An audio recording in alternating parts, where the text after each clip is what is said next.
اعوذ باللہ من الشیطان الرجیم بسم اللہ الرحمن الرحیم۔ پیارے طلباء و طالبات، السلام علیکم ورحمۃ اللہ۔ پیارے طلباء و طالبات، آپ کا پھر ایک بار اردو کی اس گرامر کلاس میں خیر مقدم ہے۔ تو پیارے بچوں، پچھلی ویڈیو میں آپ نے فعل کی اقسام یعنی زمانے کے لحاظ سے فعل کی اقسام پڑھا۔ سرسری طور میں اس کا ایک جائزہ آپ کے سامنے پیش کروں۔ یعنی زمانے کے لحاظ سے فعل کی 6 اقسام ہیں: فعل ماضی، فعل حال، فعل مستقبل، فعل مضارع، فعل امر، فعل نہیں۔ اس کے بعد آپ نے پڑھا، آپ نے فعل ماضی کی تعریف پڑھی ہے، اور اس کے بعد ساتھ ہی فعل ماضی کی اقسام یعنی فعل ماضی کی 6 اقسام ہیں: فعل ماضی مطلق، فعل ماضی قریب، فعل ماضی بعید، فعل ماضی استمراری، فعل ماضی شکیہ اور فعل ماضی شرطی یا تمنائی۔ تو ساتھ ہی آپ نے پیارے بچوں یعنی فعل ماضی مطلق، فعل ماضی قریب، فعل ماضی بعید، فعل ماضی استمراری، فعل ماضی شکیہ یا احتمالی، فعل ماضی شرطی یا تمنائی۔ تو آج پیارے بچوں ہم فعل ماضی کی 4تھی قسم یعنی فعل ماضی استمراری پڑھتے ہیں۔ اس کی تعریفیں جاننے کی کوشش کریں گے۔ تو پیارے بچوں دیکھیے اپنے موبائل کی اسکرین کی طرف۔ فعل ماضی استمراری جس میں گزرا ہوا زمانہ بار بار یا متواتر حالت میں پایا جائے، فعل ماضی استمراری کہلاتا ہے۔ مثلاً اکبر پڑھتا ہے، صبا لکھتی تھی، اکبر پڑھ رہا تھا، صبا لکھ رہی تھی۔ یعنی اتنی سمجھاتا ہے فعل استمراری، فعل ماضی استمراری۔ فعل ماضی استمراری گو سہ فعل یُس زن گزشتہ زمانس منٛز بار بار تو متواتر یعنی مسلسل حالتس منٛز لبنہٕ یی، کرنہٕ یی، تہٕ أتھۍ چھِ ونان فعل ماضی استمراری۔ مثلاً اکبر اوس پران، صبا ٲس لیکھان، یا اکبر اوس پڑھان۔ ایسے کہ نہیں ٹاٹے بچوں دیکھیے اب اس کا بنانے کا قاعدہ۔ مصدر کی علامت یعنی بنانے کا قاعدے کی طرف آپ خود سے توجہ دیجیے۔ کیا ہے بنانے کا قاعدہ ماضی استمراری کا، فعل ماضی استمراری کا؟ مصدر کی علامت نا، یعنی جو مصدر کی علامت ہوتی ہے پہچاننے کی وہ نا ہے۔ پڑھنا، لکھنا، دوڑنا، ڈرنا، یہ نا آتا ہے لاسٹ میں۔ دور کرنے کے بعد یعنی نا کو ہم ہٹائیں گے، تا تھا وہاں استعمال کریں گے۔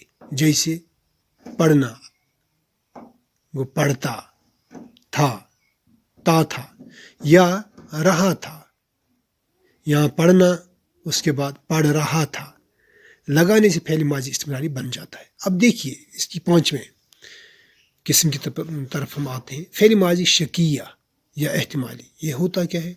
جس میں گزرا ہوا زمانہ شک کے ساتھ پایا جائے۔ یعنی شکیہ لفظ سے ہی آپ سمجھ گئے ہوں گے کہ شک جس میں پایا جائے، یعنی جس میں گزرا ہوا زمانہ شک کے ساتھ پایا جائے۔ جیسے صبا نے خط لکھا ہوگا، خط آیا ہوگا، یعنی شک اس میں پایا جاتا ہے۔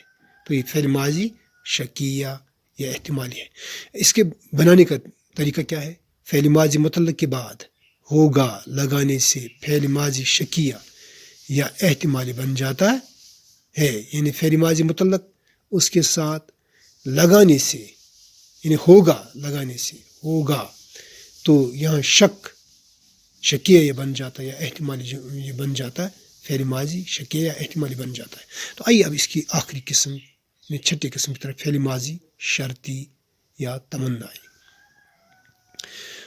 فعل ماضی شرطی یا تمنائی جس میں گزرا ہوا زمانہ شرط یا تمنا کے ساتھ پایا جائے، یعنی شرط اور تمنا کے ساتھ پایا جائے گزرا ہوا زمانہ، فعل ماضی شرطی یا تمنائی کہلاتا ہے۔ مثلاً اکبر آتا ہے، اصغر بھاگتا ہے. بنانے کا طریقہ: مصدر کی علامت نا دور کر کے تا لگانے سے فعل ماضی شرطی یا تمنائی بن جاتا ہے. یعنی نا کو ہٹا کر یہاں تا لگانے سے یہ فعل ماضی شرطی یا تمنائی بن جاتا ہے. ہاں تو اب دوسری قسم ہے، یعنی زمانے کے لحاظ سے فعل کے اقسام کے حوالے سے فعل حال، یعنی وہ کام جو حال میں کیا جائے، پریزنٹ ٹائم میں کیا جائے. فعل حال کی پہلے ہم اقسام دیکھتے ہیں. فعل حال کی 2 اقسام ہیں: فعل حال تمام، فعل حال جاری. فعل حال تمام میں موجود زمانے یعنی حال کا زمانہ پایا جاتا ہے. یعنی فعل حال تمام میں موجود زمانے یعنی حال کا زمانہ پایا جاتا ہے. مثلاً لڑکی کتاب پڑھتی ہے، لڑکا بھاگتا ہے. اس کے بنانے کا طریقہ کیا ہے پیارے بچوں؟ دیکھیے، مصدر کا نا دور کر کے تا ہے لگا دینے سے فعل حال تمام بن جاتا ہے. یعنی مصدر کا جو نا ہوتا ہے وہ ہٹائیں گے تو وہاں تا ہے لگا دینے سے فعل حال تمام بن جاتا ہے. اب فعل حال کی دوسری قسم فعل حال جاری. فعل حال جاری اس میں موجود زمانے کا جاری ہونا پایا جاتا ہے. یعنی اس میں موجودہ زمانے کا جاری ہونا پایا جاتا ہے. مثلاً خالدہ لکھ رہی ہے، ماجد آ رہا ہے. بنانے کا طریقہ: مصدر کا نا دور کر کے رہا ہے، رہی ہے اور رہے ہیں لگا دینے سے فعل حال جاری بن جاتا ہے. فعل مستقبل کیا ہوتا ہے؟ جس میں یعنی فعل مستقبل جس فعل میں آنے والا زمانہ پایا جائے، اس سے فعل مستقبل کہتے ہیں. مثلاً ماجد کھانا کھائے گا، یعنی کام ابھی نہیں ہوا لیکن آنے والے وقت میں ہونے جا رہا ہے. تو ماجد کھانا کھائے گا، آسماں سبق پڑھے گی. بنانے کا طریقہ کیا ہے فعل مستقبل کا؟ فعل کا نا دور کر کے یہ اور گا لگا دینے سے فعل مستقبل بن جائے گا. یعنی ماجد کھانا یعنی نا مصدر کا دور کر کے تو یہاں ہم کیا لگائیں گے؟ کھائے یا کھائے گا. تو پہلے بچوں اب فعل امر ایسا فعل جس میں حکم پایا جائے. یعنی امر کا مطلب ہی حکم کا ہے، عربی لفظ ہے. یہ جتنے بھی یہاں مضارع یہ بھی امر کا ہے، ماضی، یہ بعید، قریب، یہ اس طرح امر بھی عربی لفظ ہے، یعنی جس میں حکم پایا جائے. فعل امر ایسا فعل جس میں حکم پایا جائے فعل امر کہلاتا ہے. مثلاً بچوں بھاگو، لڑکیوں سکول جاؤ، اکرم خط لکھ، اکبر آؤ، بولو، لکھو، کرو. اس کی مزید مثالیں ہیں. بنانے کا طریقہ: مصدر کی علامت نا دور کر کے فعل امر بن جاتا ہے.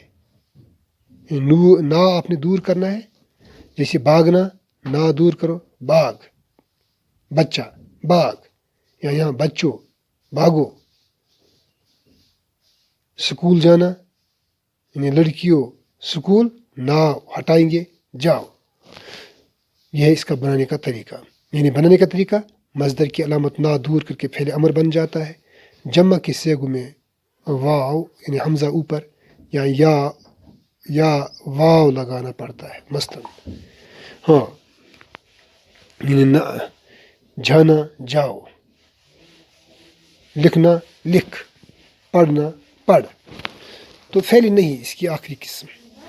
جس فعل میں کسی کام سے روکا جائے فعل نہیں کہلاتا. یعنی نہیں کا معنی یہ بھی عربی لفظ ہے، نکارنا، انکار کرنا. جس میں نگیشن پایا جائے، نکار پایا جائے، انکار پایا جائے. جس فعل میں کسی کام سے روکا جائے فعل نہیں کہلاتا ہے. مثلاً لڑکے شور مت مچاؤ، ساجدہ زیادہ نہ کھا. بنانے کا طریقہ: فعل امر سے پہلے مت یا نہ یا نہیں لگانے سے فعل نہیں بن جاتا ہے۔ تو پیارے بچوں، یہ تھا آج کا یہ گرامر کلاس۔ امید ہے کہ آپ اس کو بھرپور سمجھنے کی کوشش کرو گے، جہاں دقت ہوگی پھر آپ اس کو ریپیٹ کیجیے۔ بالکل یہ سادہ الفاظ میں اس کی تعریف بیان کی گئی ہے، تو زیادہ سے زیادہ اس کو سمجھنے کی کوشش کیجیے، ریپلے کیجیے دوبارہ، تیسری بار، یعنی جب تک نہ آپ پوری طرح سمجھو گے۔ تو دیجیے مجھے کل تک کے لیے اجازت۔ کل اس کی ہم چند ایک سرگرمیاں کرتے ہیں، تو آپ کو میں چند ایک سرگرمیاں دے دیتا ہوں کل کے لیے، کل کی ویڈیو میں۔ تو دیجیے مجھے کل تک کے لیے اجازت۔ السلام علیکم ورحمۃ اللہ۔